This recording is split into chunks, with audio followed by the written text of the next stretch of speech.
Hello students! Welcome to Math&Magic. For today's video, we are going to graph circles. A circle is a type of conic section. It is produced when a Cartesian plane cuts a cone perpendicular to its orientation or symmetry axis. It forms a closed curve where all its points are equidistant from the center of the circle. Now before graphing a circle, we should first know the equation.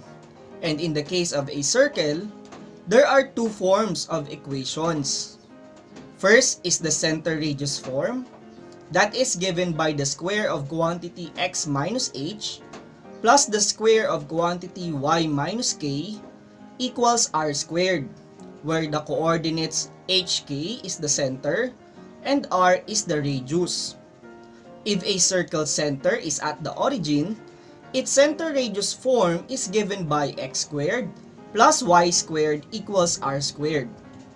And the other one is the general form given by ax squared plus ay squared plus bx plus cy plus d equals 0. For this equation, the numerical coefficients of the quadratic terms x squared and y squared must be the same and positive. Also take note that circles expressed in this form must be translated to its center radius form using completing the squares method. For our first example, graph a circle whose equation is given by x squared plus y squared equals 81. As mentioned earlier, this circular equation is written in center radius form and the coordinates of the center is at the origin or 0, 0. Next step is to know the value of radius r. Here we will get the positive square root of the constant 81. Square root of 81 is 9, thus the radius of the circle is 9. Third step is graphing a circle. You need to enumerate some points which are 9 units up, down, left, and right from the center. You can do this by adding or subtracting 9 units to either x or y coordinate. And lastly, construct the circle from the identified points. This is the graph of the circle.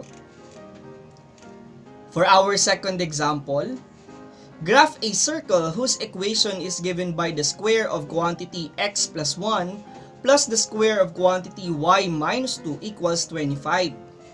The first step when doing this is to identify the form of the equation. Since it is in center radius form, we can easily determine its center. What we will do is to equate the binomial inside the parentheses by 0. Hence, x coordinate is negative 1, that is also h, and the y coordinate is 2, that is also k. Thus, the center of the circle is at negative 1, positive 2. Next step is to know the value of radius r. Here we will get the positive square root of the constant 25. Square root of 25 is 5. Thus, the radius of the circle is 5 units. Third step, again we will enumerate some points which are 5 units up, down, left, and right from the center. Lastly, construct the circle from the identified points. The graph would look like this. Now try this. Identify the coordinates of the center, the length of the radius, and graph a circle whose equation is given by the square of quantity x minus 3 plus the square of quantity y plus 6 equals 16. You may pause this video while you are answering. If you like, you may also write your answers in the comment section below.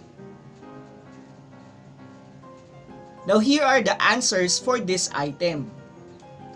Center of the circle is at coordinates positive 3, negative 6. Radius is 4 units, and this is the graph. Moving to our third example, determine the radius, center, and graph the circular equation x squared plus y squared plus 2x minus 14y plus 41 equals 0. Again, circles expressed in this form must be translated to its center radius form. Using completing the squares method, Here we will first need to group the terms with the same variables and transfer the constant term to the right side.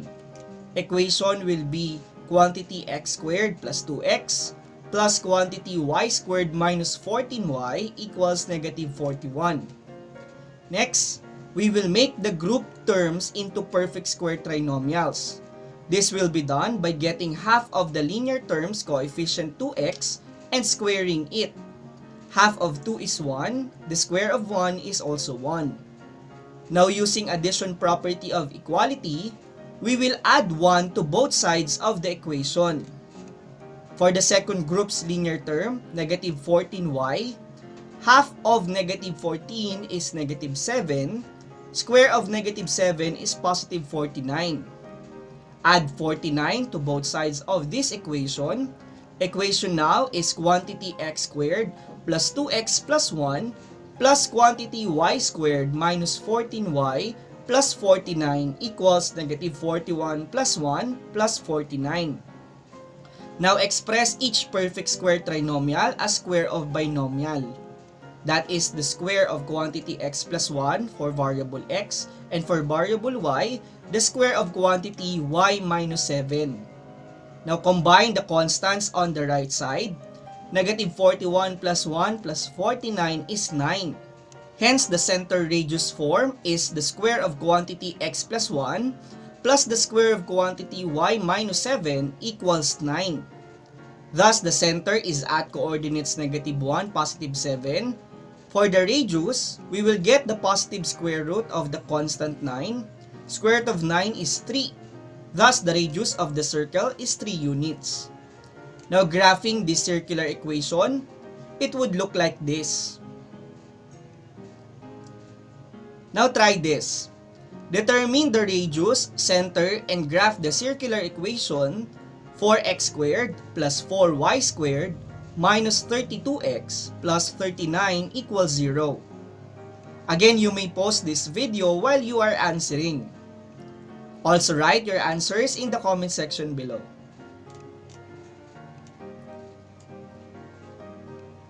Are you done?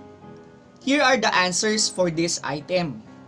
Center of the circle is at coordinates positive 4, 0. Radius is 5 over 2 or 2.5. And this is the graph. Thank you for watching. If you learned something in this video, kindly hit the like and subscribe button so you will be updated in our next learning video. God bless.